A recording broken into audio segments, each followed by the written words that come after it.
my name is Tunji Lardner. I'm a featured speaker at this event. First things first, I really want to apologize for not being there physically. I have not yet discovered the secret of bilocation, so I can't be in two places at the same time. But the primary reason why I'm not here today is because of this gentleman, my mentor, my friend, a white man who died in May. Presently, we're in the process of having a special event for him at the Lagos Book Fair, which of course I'm intensely involved. I thought I could sneak away on Friday and come on Sunday, but it's absolutely impossible. So again, my apologies. The thing about it for me, and again, is a befitting tribute to Kay, because this is exactly the kind of conversations we have about Nigeria solving X, which of course Nigeria is at the center of that. Well, having said that, the issue now is what exactly is X? I imagine if you can, and I want you guys to work with me on this one. If you thought of Nigeria as an equation, it will look like something like this. This I gleaned from the internet, and it's a quadratic equation, very classic. I'm sure all the mathematicians here understand it. I don't understand it, but it makes a good visual aid for me because it now has that big X there somewhere. So the question is, how do you solve X? So assuming Nigeria was this equation, how would we go about it? First things first, we have to really establish within the context of Nigeria what we think X is. My humble submission is that X in this equation would be what we describe very loosely and very widely as the Nigerian factor. So the question now, and the way I'm phrasing is that how do we solve the Nigerian factor? And I think the Nigerian factor is really at the heart of our challenges. Okay? So what exactly is this Nigerian factor, and how do we solve it? How do we get our minds around the complexities? In the introductory briefing about this TEDx event, the complexity of X was firmly embedded in the narrative. It was always as if Nigeria is complicated and complex and complicated. And young people are just bewildered by this complexity and trying to figure out how can they think their way through or find a way through all of this complicatedness, as it were, to figure out what they want to do with their lives. So the X factor, and I make this humble submission, is really the Nigerian factor. So if I was going to rewrite the equation, I'll put it like this. X factor is equal to Nigerian factor. Okay, so what exactly is Nigerian factor? Well, we all agree that Nigeria is at once complex and complicated, or complicated and complex. So we have two very interesting dimensions of the potential equation. The challenge for us in Nigeria is that if we imagine again in our mind's eye that Nigeria was indeed a quadratic equation, it will be an equation in which there are no constants. Everything there will be a variable. So the question is, how do you solve an equation where there are no constants and everything is a variable? And that's at the challenge of it. That's really at the challenge that I think we should be grasping at. In my own estimation, how would I put it? It's like they say in relationship, it's complicated. But in Nigeria, it's complexicated, i.e. it is complex and as well as complicated. And that is at the challenge, that is the challenge with which we have to deal with. So Nigeria is complexicated, as I say. But is it really complexicated? Is it really that, totally outside the purview of reasoning? Is it really unique in the sense in which it's a totally different space that we're dealing with here? So the question now is, if we say that we're both complex and complicated, does that make us unique?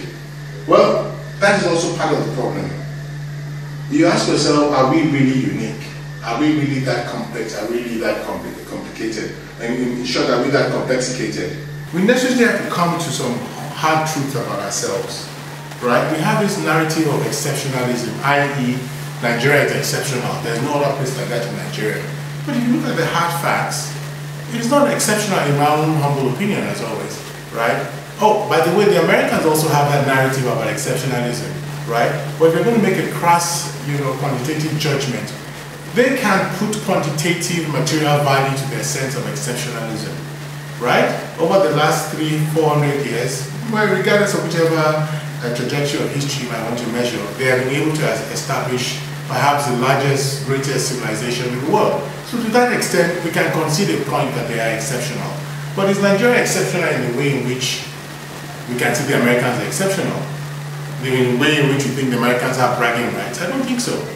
Yes, we are the largest aggregation of the black race, and without question, we feel that there's a divine reason why Nigerians are here on this planet. Again, solving X. So the very first thing we have to deal with is this sense of exceptionalism. I do not think we're exceptional.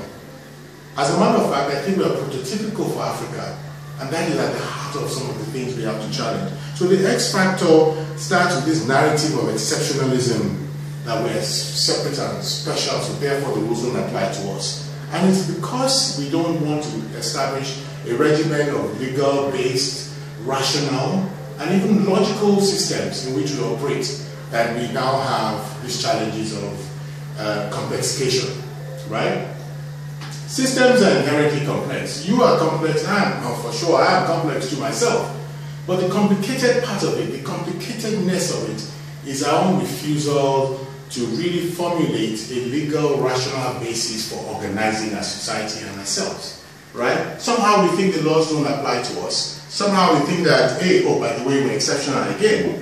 And at the heart of it, we just think that we're not subject to the laws of physics, that Nigeria is a totally different entity in the universe, that we're not subject to the laws of physics, and the rules don't apply to us, right? Well, sorry to disappoint you, the rules do apply to us, Nigeria. And speaking of physics, this sense that somehow we're not bound by the laws of Newtonian physics, i.e. gravity, i.e. motion, movement, or that we belong to the special realm of perhaps quantum mechanics, quantum physics, is also erroneous.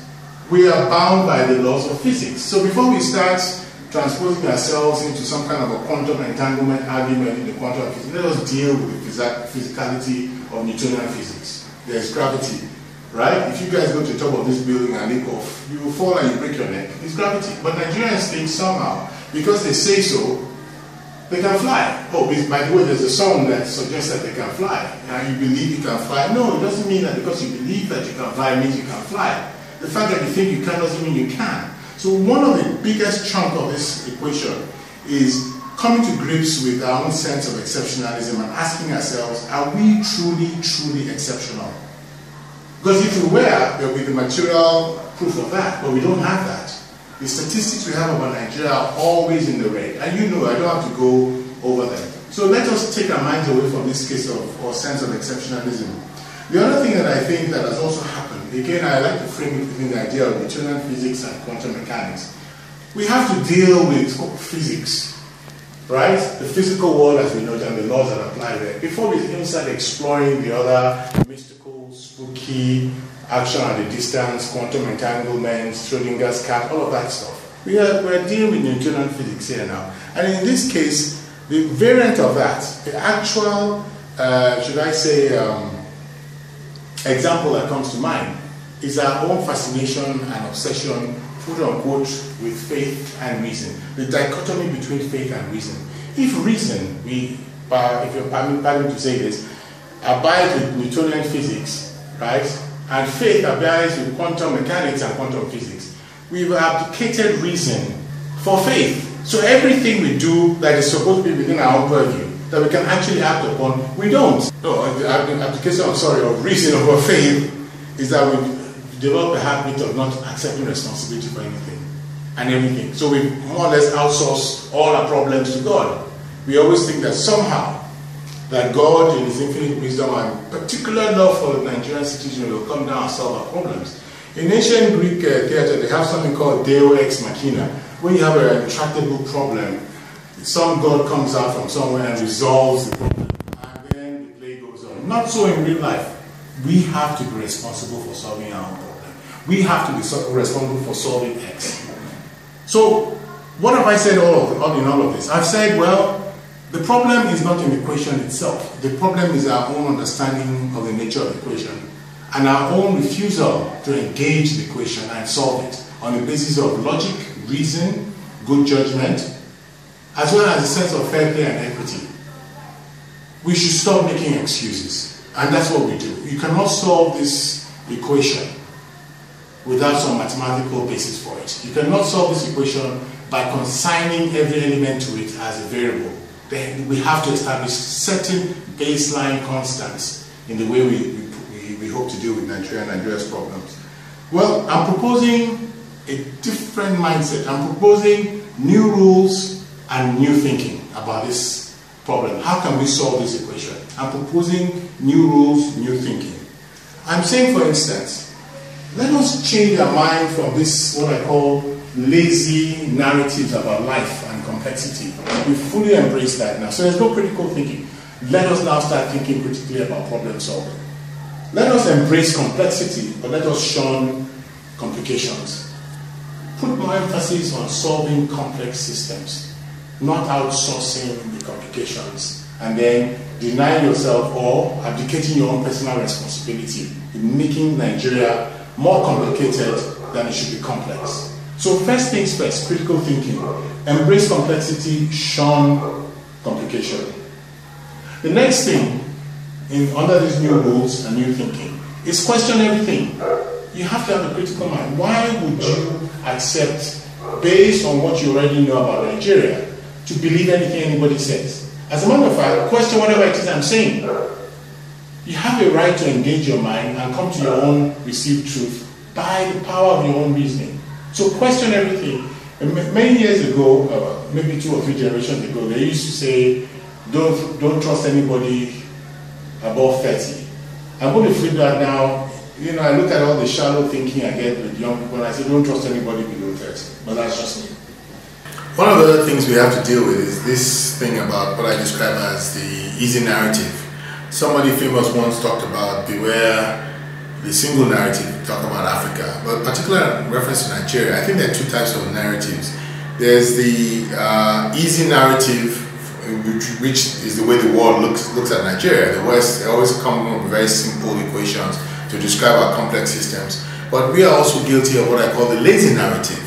We never seem to be willing to dig deep into the underlying reasons, to understand the underlying pathology of what ails us. It's like treating a person who has typhoid with aspirin, not really doing the blood tests, doing the blood work and making sure you understand from a clinical point of view what the ailment is. So we'll always go back. Yes, the person might feel okay for a couple of hours, a couple of days with aspirin, but then it goes back until we begin to unpack the narratives about ourselves, which we created.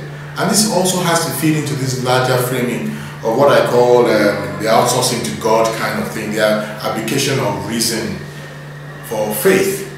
But having said that, we really now have to figure out how we change these lazy narratives. I think we first have to seek to understand fully before we engage. Not all of this, off the top likely arguments that are biased towards our religion, that are biased towards our ethnicity, that are biased towards our gender, that are even biased towards sexuality. All of these are narratives that are lazy. We have to begin to dig very deep so we can understand ourselves. Somebody famous also once said that if you want to break the rules, which is mostly what everyone wants to do, understand them well so you can break them properly. And that is something that we need to do. We should shun easy narratives. So finally, as I wind down, the one thing I always tell my students and anybody who cares to listen to me, especially young people who are somewhat confused, I always use the word organize, don't agonize. Again, I'm saying that organize, don't agonize. Instead of whining and complaining that you didn't get this or that, it's not going to happen. The generations that I represent and the ones preceding me have failed, and they failed Nigeria woefully. So there's really no point you expecting anything from them. This sense that somehow, because within the context of the patriarchy, an older person is a wiser person, it takes me back to what I was saying about new rules. Question everything. Does it make sense to you? If it doesn't make sense to you, you're not obligated to follow it. Why? So question everything and then begin to organize yourself instead of agonizing. I think young people today complain too much about the way Nigeria is. Nobody is doing this for us. They won't give up. No, I always like to paraphrase famous African-American abolitionist Frederick Douglass. Something to the effect, he says, power has never been ceded without a demand, never has and never will. Essentially, nobody's going to give you anything for free. So if you want it to change your own life, you have to organize. And organization is a major problem here in Nigeria. The X factor is the lack of organizational capacity. We are suffering from huge organizational failures. And again, at the level of our leadership, we have the binary weapon of corruption and incompetence and ineptitude. You have to be able to deconstruct all of these aspects yourself and try and chart a new path. And again, the good news about it is that when we decide that we want to organize, we can. Look at what happened over the Ebola issue. How the federal government and the state government came together rapidly to staunch what would have been a catastrophe. So it means that the system can work. Of course, we dodged a bullet, and we're just lucky by fortuitous happenstance that the event unfolded as it did. So maybe God is actually on our side, who knows? But let us learn to begin to organize and quit agonizing, at least for your generation. Get up and just do it. Don't expect anybody else. Nobody's going to come and save you but yourself. But finally, this is the, should I say, the closing piece, and I always use this as a rhetorical device to figure out and perhaps help you think through the complexity of solving X. The proposition I always lay out is that, is it possible for you young people, right, to create something entirely new in future while learning from the past but not beholden to the mistakes of the past? Is it possible, for instance, to say I understand the past, again to my own new rules about understanding, enough to understand what I want to take from it and what is not relevant. And even as you're living in today's present hardships, understand that it's all temporal and transient, right? But the wonderful opportunity that lays ahead of all of you is the ability to envision the future. The future is yet to be written. And that's the wonderful thing about solving X. Is it possible for your generation to now envision a new type of country, a new type of Nigeria, a new type of citizen that can fulfill your aspirations going forward as a member of one of the greatest aggregation of black people in the world? That is the challenge. Can you envision a future? Because the past we already know. The present, the moment we say the present is transient, is well in the past. But the future is there, awaiting, bright, for you to write and inscribe what you guys want to do. So I think, finally, that the solution to solving X is for you and your own generation to be able to rewrite that equation, looking forward to creating the Nigeria of your dreams. I thank you for this opportunity. Again, my apologies for not being here, but it's been great talking to you. You'll be able to reach me live through my Twitter handle. The details are all going to be included. And I'm looking forward to meeting some of you personally at some point. Take care and have a wonderful deliberation. Thank you very much.